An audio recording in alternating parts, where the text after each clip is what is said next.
Good morning मित्रांनो. सकाळचे वाजले आहेत 5:30. आम्हाला 5 वाजता निघायचं होतं, पण आता उशीर झालेलाच आहे. आता मी आणि माझा मुलगा अक्ष आम्ही दोघं चाललोय राईडला. विरार, उल्हासनगर ते विरार द्वारकाधीश. आता आमचा फर्स्ट मीटअप पॉइंट आहे घोडबंदरला. आमचे नितीन पास्टे भाऊ, तर त्यांच्यासोबतची माझी पहिली राईड असणार आहे. तर बघू.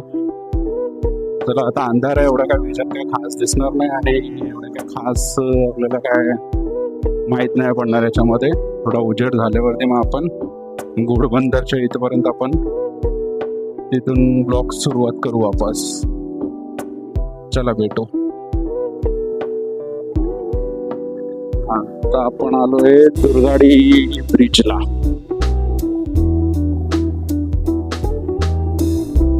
त्या बाजूला पण 2 वे बनवलेला आहे, एक नवीन ब्रिज आहे, आणि हा वाला जो आपण चाललोय तो जुना ब्रिज आहे. न लाईट न काय न काय, सब चलता है मेरे भाई.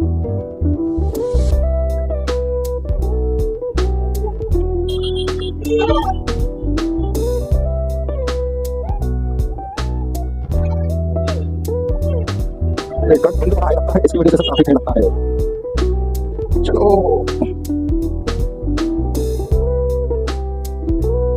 नहीं ऐसा कुछ नहीं, ट्रैफिक तो बहुत बड़ा लगा है. अरे बाबा, अरे ट्रॅफिक संपते पोहोचते रे लोक. मला टाइम पक्का माहिती नाही किती झालेला आहे. नाशी ट्रॅफिक असेल तसं नक्की आपण मेट्रो पॉईंट मिस करणार आहोत असं वाटतंय. नाशी ट्रॅफिक भेटली तर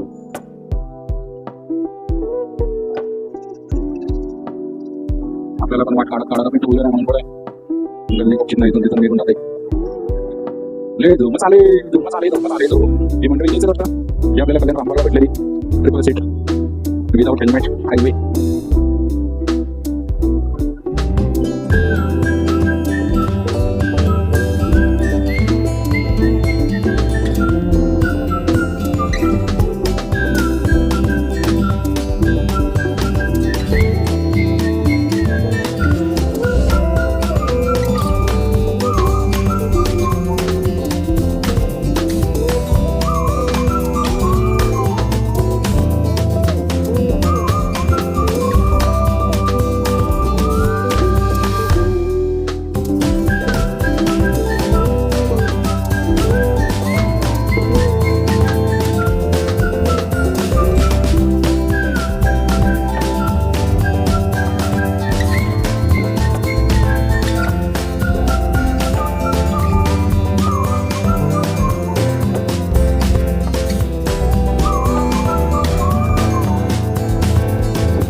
आता आपण पोचलोय घोडबंदर रोडला, आणि जसं नेहमी आपण ऐकत असतो आणि बघत असतो की घोडबंदरला ट्रॅफिक ट्रॅफिक ट्रॅफिक. हे सकाळी सकाळी रविवार असून सुद्धा एवढे ट्रक्स, कंटेनर्स आणि बायकर्स लोक तर आपले एन्जॉय करायला येणारच रविवारी. असे आपल्याला नागमोडी करत साफसूप आपल्याला जागा काढायला लागणार आहे याच्यातनं. बघूया ट्रॅफिक किती उशीर चालते अजून.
मी ॲक्च्युली पिकाचू हेल्मेट वेअर करून चालत असतो. बाजूला आलेली एक फॅमिली आहे, याच्यामध्ये छोटा बाबू आहे यांच्यासोबत.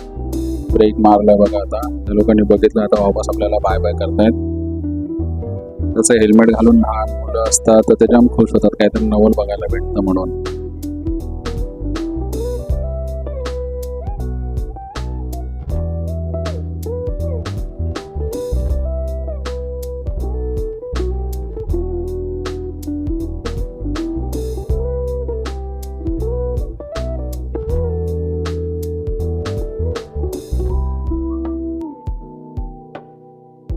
आता आपण पोहोचलोय द्वारकाधीश मंदिर मध्ये विरारला. आपण पोहोचलोय द्वारकाधीश साठी फार मोठी जागा आहे, मोकळी आहे. पण इथं पण आता देव आले आहेत. इथं पण पार्शलिटी चालू झालेली आहे. 2 गेट्स आहेत. एक गेट मध्ये फर्स्ट जो लागतो तो VIP एंट्री आहे आणि सेकंड सर्वसामान्य जनतेसाठी आहे तो. तिथं पण जागा मोठीच आहे. VIP असो काही असो, जागा तर अफाट आहे, तर कुठं पण लावू शकतात. पण त्या लोकांनी पार्शलिटी करून ठेवली सुरुवातीलाच. एनिवे, आपण मंदिराचं दर्शन घेऊ, देवांचं दर्शन घेऊ. हे तर प्रत्येक जागेवरती होतच राहणार आहे.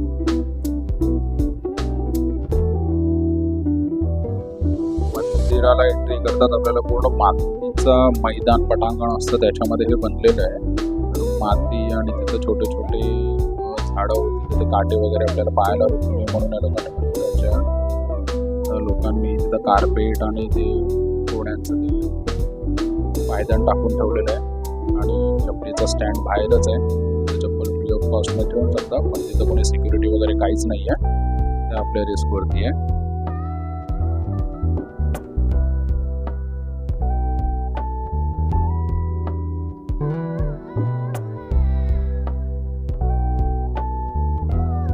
या मंदिराचं काम गेल्या 7 ते 8 वर्षापासून चालू होतं. विरार येथील ठाकूर कुटुंबियांनी हे मंदिर उभारलेलं आहे. आणि या मंदिराचं उद्घाटन करायला जगद्गुरू शंकराचार्य स्वामी हे आलेले. त्यांच्या हस्ते हे 26 तारखेला याचं उद्घाटन झालेलं आहे. हे मंदिर सोमपुरा परिवारातील कुशल कारागिरांकडून हे मंदिर बनवण्यात आलेलं आहे. मूळ मंदिराप्रमाणेच या मंदिरात लोखंडी साळ्या किंवा कसलाही वापर न करता साच्यांचा वापर करत बन्सी पहाड म्हणून एक दगड येतो, त्या दगडापासून हा वापरलेला आहे. मंदिराची उंची किमान 90 फूटच्या आसपास असावी. आणि हे मंदिर नागर शैलीतील हे मंदिर आहे. आणि जसं मूळ द्वारका मंदिरात गोमती नदीच्या समोर असलेल्या 56 पायऱ्या आहेत, तसेच ह्याची प्रतिकृती पण तशी 56 पायऱ्यांची रचना करण्यात आलेली आहे.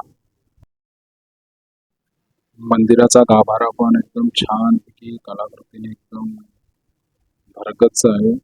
त्याचे स्तंभ बघा किती बारीक कोरीव काम केलेलं आहे त्याच्यामध्ये. पूर्णच्या पूर्ण मंदिर पूर्ण म्हणजे कुठेही जागा कुठेही रिकामी दिसणार नाही मला. प्रत्येक खांब, प्रत्येक जागा ही पूर्ण तुम्हाला कोरलेली दिसेल.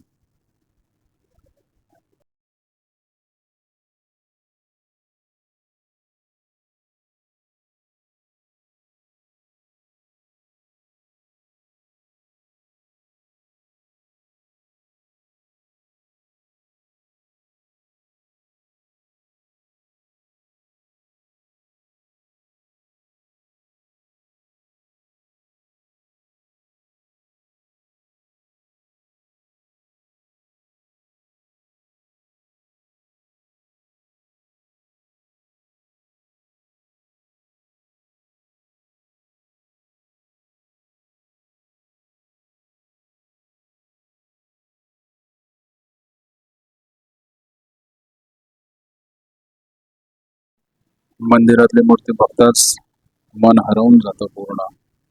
आणि मूर्तीला पाहून असं वाटतं की बाबा ही श्री रामलल्लांची प्रतिकृती आहे. जी अयोध्या मंदिरात आहे तशाच प्रकारची इथं पण सेम मूर्ती तशीच आहे.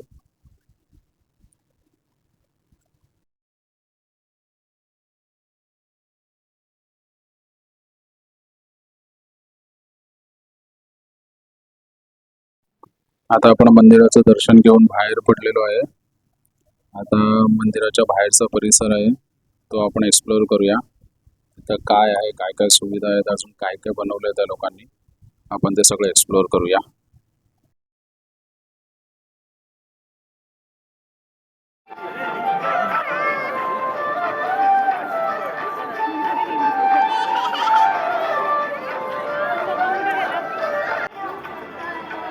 मंदिर तुम्ही जेवढं आतून बघणार तेवढं आतून मन प्रसन्न होईल बघून. तेवढंच बाहेरनं पण तेवढंच काम केलेलं आहे, बाहेर पण तेवढंच भव्य काम केलेलं आहे, तेवढं भव्य मंदिर बनवलं त्या लोकांनी. खूप भव्य. आणि मंदिराच्या पाठीच शक्ती माता मंदिर म्हणून अजून एक ध्यान केंद्र आहे. तर त्याच्यामध्ये हे ओम आणि ते पिरॅमिडमध्ये शिवलिंग बनवलेलं आहे. इथं बसून तुम्ही ध्यान करू शकता. पण ह्याचं पण काम अजून बाकी आहे वाटतं, कारण वरती सगळे लाईट्सचे वायरिंग वगैरे सुटलेले आहे. इथं पण कदाचित सगळीकडे झुंबर वगैरे लागतील वाटतं. पण थोड्या दिवसात काही काळामध्ये याचं पण काम होऊन जाईल. पण ॲट प्रेझेंट आत्ता पण इथं तेवढी शांती आणि तेवढं ध्यान करू शकतो. लोक बसलेली आहेत आजूबाजूला पण. पण इथं पण कोरीव काम म्हणजे त्याला काय हेच नाही सुचत आहे, शब्दच नाही सुचत आहे की काय बोलावं याच्यासाठी. एवढं बारीकाईने काम केलेलं लोकांनी, जबरदस्त. प्रत्यक्षात इथं येऊन एकदा भेट द्यावी. तोपर्यंत म्हणजे याच्यामध्ये आपल्याला माहित नाही पडणार की समोर समोर बघितल्याशिवाय की कसं आहे हे मंदिर.